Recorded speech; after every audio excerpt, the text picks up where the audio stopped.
Hello, నమస్కారం. అందరు ఎలా ఉన్నారు? బాగున్నారా? ఇవాళ అసలు కొద్ది సెన్సేషనల్ టాపిక్ని టచ్ చేస్తాం. ఎందుకంటే ఇవాళ ఉన్న ఈ మాఫియా అనేది అంద చాప కింద నీళ్ళలాగా వెళ్ళిపోతూ ఉంది. దానివల్ల జెన్యున్గా ఉండాలని అనుకున్నవాడు, ప్రయత్నం చేసిన వాడు కూడా విఫలమయ్యే ఛాన్సెస్ ఎక్కువ ఉంటుంది. ఇంతకుముందు ఎవరైనా మన జనరేషన్లో తప్పు చేసిన వాడిని జెన్యున్గా అంటే రైట్ పీపుల్ వచ్చి ఎందుకురా బాబు నువ్వు ఇలా తప్పు చేస్తున్నావు, ఇలా ఏం తప్పు చేస్తే ఊరుకోను, ఇదన్నీ సొసైటీకి మంచిది కాదని అనుకున్న స్థాయిలో ఆ జనరేషన్ వాళ్ళతో మనం పుట్టి పెరిగి వచ్చాము.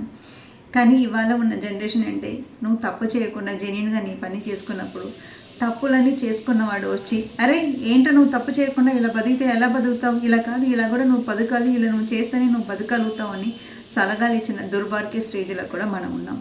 సో ఇది మన సొసైటీకి మంచిది కాదు. ఇవాళ ఉన్న ఫ్రీ స్కీమ్స్ చాలా మంచిగా ఇంప్లిమెంటేషన్ జరుగుతుంది. నిజంగా అవసరం ఉన్న వాళ్ళకి చాలా ఉన్నందుగా పనికి వస్తుంది. కానీ ఇది అవసరం లేని వాళ్ళు కూడా, అఫోర్డ్ చేయగలిగిన వాళ్ళు కూడా ఈ అవకాశాన్ని దుర్వినియోగం చేసుకుని ఇవాళ మన ఖజానాని ఖాళీ చేసే పనిలో ఉన్నారు. ఎస్పెషల్లీ ఇది ఆరోగ్యశ్రీలో డబ్బులు లేని వాళ్ళ కోసం పెట్టే వండర్ఫుల్ స్కీమ్ అండి. ఈ స్కీమ్ గురించి మనం ఏం మాట్లాడలేదు. నిజంగా పేదవాళ్ళకి ఒక వరం అండి. కానీ ఇది పేదవాళ్ళు ఎంతమంది యూజ్ చేస్తున్నారో ఏమో నాకు తెలియదు. కానీ డబ్బులు ఉన్నవాడు వెళ్ళి నాకు ఆరోగ్యశ్రీ కార్డు ఉంది, దీనిలో ఇంతవరకు నేను చేసుకుంటాను, రిమైనింగ్ అమౌంట్ నేను ఉన్న బెటర్ ట్రీట్మెంట్కి నేను పెట్టుకుంటాను, ఆరోగ్యశ్రీ కిందనే ఎన్రోల్ చేయమంటాడు. మళ్ళీ దాన్ని ప్రైవేట్ ఇన్సూరెన్స్ వాడితో లింక్ చేసుకుంటాడు. అంటే ఇలా చేసుకుని పోనీ వాడు పని వాడు చేసుకుంటున్నాడు. ఓకే, అది కాదు. చేయలేని వాళ్ళని కూడా నువ్వు ఎందుకు చేయవు, చేతకాకనంగా ఇలాంటి పనులన్నీ నువ్వు చేయాలి కదా, ఎందుకు చేయట్లేదని చెప్పి క్వశ్చన్ చేసినప్పుడు నిజంగా జెన్యున్గా బతికేవాడు క్వశ్చన్ మార్క్ అవుతాడు. వాడు ఇప్పుడు చెయ్యాలా వద్దా, ఈ డిసిషన్ ఎలా తీసుకోవాలి? చేస్తే మన మన మనసాక్షిని మనం చంపుకున్నట్టు, చేయకుండా వదిలేస్తే మన ప్రాక్టీస్ని పోగొట్టుకున్నట్టు. ఎలా చేయమంటారు? దీనిలో ఆరోగ్యశ్రీ ఆఫీసర్స్ వీళ్ళందరూ కూడా ఒక్కసారికి రెండుసారి థింక్ చేయండి సార్. ఎందుకు థింక్ చేస్తారంటే ఇలాంటి స్కీమ్స్ పెట్టేది కేవలం పూర్ పీపుల్కి, అవునా కదా? కానీ ఇవాళ ఎన్ని హాస్పిటల్స్ ఓన్లీ పూర్ పీపుల్ వరకు చేస్తున్నారో నాకు తెలియట్లేదు.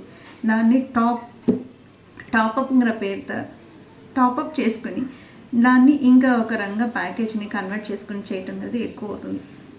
ఇలా చేయటం వల్ల నిజంగా అఫోర్డ్ చేసిన వాడు ఇంకో రంగా చేసుకుంటారు, చేయలేని వాళ్ళకి పనికి ఇబ్బంది అవుతుంది. ప్లీజ్ ఇలాంటి పని చేసే వాళ్ళని కొద్దిగా వాళ్ళు కౌన్సిలింగ్ చేస్తారో, పనిష్మెంట్ చేస్తారో, గైడ్ చేస్తారో అది మీ చాయిస్ సార్. నేను అంత పెద్ద స్థాయిలో చెప్పే మనిషిని కాదు. ఆ ఏజ్ కేటగిరీ కాదు. ఏదో మాకు కొంత తోసిన వరకు నేను ఫేస్ చేసిన ప్రాబ్లమ్ని మీకు ఒక ఎలివేట్ చేస్తున్నాను అంతే. ఇది నా రిక్వెస్ట్, అంతేకాని వేరే ఏంగా తప్పుగా అనుకోవద్దు. ఎందుకంటే చాలామంది వీళ్ళు వచ్చి అడిగినప్పుడు నిజంగా జెన్యున్గా ఎందుకు రా బాబు మనకు వచ్చిందని మనం చేసుకుని కూర్చుంటాం అనుకున్న టైంలో కూడా ఇలాంటి వాళ్ళు వచ్చినప్పుడు నిజంగా ఇది మాకు ఒక మెంటల్ స్ట్రెస్గా, మనకు ఒక డైలమా లాగా మిగిలిపోతుంది.